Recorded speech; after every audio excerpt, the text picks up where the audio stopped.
కలికాలం అంటే ఇదే కావచ్చు. ఒకడేమో రాత్రికి రాత్రి మాయల పకీర్ అవతారం ఎత్తుతాడు. ఇంకొకలేమో లంగా ఓని కట్టుకొని నేనే పెద్ద శక్తి అనుకుంటా ఆడవేషం వేసుకొని ఎగురుతారు. మీ ఇంట్లో గుప్త నిధులున్నాయి, దయ్యాలు తిరుగుతాయి, నేనే మంత్రాలేసి వాటన్నిటినీ గుంజేస్తా అని నమ్మిస్తారు. ఆఖరికి చూస్తే ఆ దయ్యాల మాట దేవుడు ఎరుగ్గని నమ్మినోళ్ళు ఇళ్లలున్న అరకిల బంగారం, ₹1,00,00,000 భూమిని మాత్రం మాయం చేస్తారు. అచ్చం గట్లనే అయ్యింది. అన్నమయ్య జిల్లా మదనపల్లిలో ఈ ఖతర్నాక్ మోసాల ముఠ గుట్టురట్టయింది. పోతూరి మోహనకృష్ణమనాయుడు అలియాసు మధుశ్రీ హని అనే ఈ మాయగాని మాటలు నమ్మి ఇక వానికి సపోర్ట్ చేసిన పెద్ద మనుషుల కథ చిన్నగా లేదు. పేరు చూస్తేనేమో మోహనకృష్ణ, కానీ ఈ ఏషియన్ చూస్తే మాత్రం మధుశ్రీ హని. లంగా జాకెట్ వేసుకొని ఒంటి నిండా నగలు పెట్టుకొని నేనే పెద్ద శక్తిని అవతార పురుషుని అనుకుంటా జనాల ఇళ్లలోకి ఎంట్రీ ఇస్తాడు.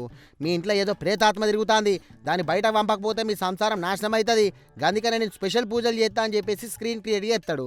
ఈయనకు ఎన్నతో పెట్టే విద్య ఈ కథలల్లా. 2020లో మోహన్ కృష్ణ నాయుడు అనే వ్యక్తి ఆడవేషం అలియాస్ హని మధుశ్రీగా చలామణి అవుతూ మా ఇంటికి వచ్చి మీ ఇంట్లో క్షుద్రగ్రహాలు ఉన్నాయి, పూజలు చేసుకోకపోతే కన్నా చచ్చిపోతారు, అదైపోతారు ఇదైపోతారు అని చెప్పి నమ్మించి మా ఇంట్లో పలుమూర్లు పూజలు పెట్టి మమ్మల్ని వశీకరణ పద్ధతిలో చేసుకొని తన మాయలో పడేసుకొని తను ఏం చెప్తే ఆ విధంగా మేము ఆడేటట్టు చేసుకొని మా అమ్మని ప్రాణాలు కోల్పోయేంత వరకు మా ఆస్తులంతా అమ్మి పిచ్చేసి మేము రోడ్డుకు పడేంత స్థితి వరకు తీసుకొచ్చింది. ఇక ఈ మాయా ఫకీర్ మాటలు నమ్మి ఒకింటోళ్ళు మోసపోయారు. ఇంట్లో ఉన్న దయ్యాలను పంపిస్తా అని చెప్పేసి అరకిల బంగారం బిస్కెట్లను ₹1,00,00,000 విలువ చేసే పొలాన్ని కూడా నైస్గా గుంజేసిండు అన్నట్టు. గుప్త నిధుల బయట గీత్తా అని చెప్పేసి మొత్తం దోసుక తిన్నాడు. ఆఖరికి చూస్తే ఉన్న మొత్తం పోయినాయి. ఈ మాయల ఫకీర్ వెనుక పెద్ద పెద్ద తాలకాయలు ఉన్నాయట.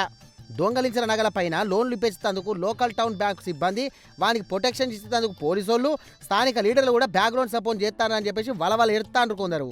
అంటే ఇక్కడ పూజలు చేసింది ఒక్కడే అయినా పాపకాలు మాత్రం మస్తు మందికి అయినట్టున్నాయి. ఇంతమంది పెద్ద మనుషులు కలిసి ఒక ఆడేశం వేసినోని వెనక తిరుగుడు చూసి జనాలు నవ్వుకోబట్టే ఈ మోసాలు ఇక వాళ్ళతోటి కాక ఆఖరికి అంత పోయి మదనపల్లి ఎమ్మెల్యే షాజహాన్ బాషాను కలిసి బాధ చెప్పుకురట.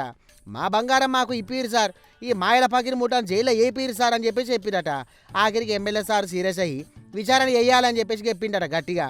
మరి ఆడవేషం వేసిన మోహనకృష్ణకు ఆయన వెనుక ఉన్న పెద్ద మనుషులకు కాకిలు ఎప్పుడు బేడీలు ఎత్తారో చూడాలి మరి.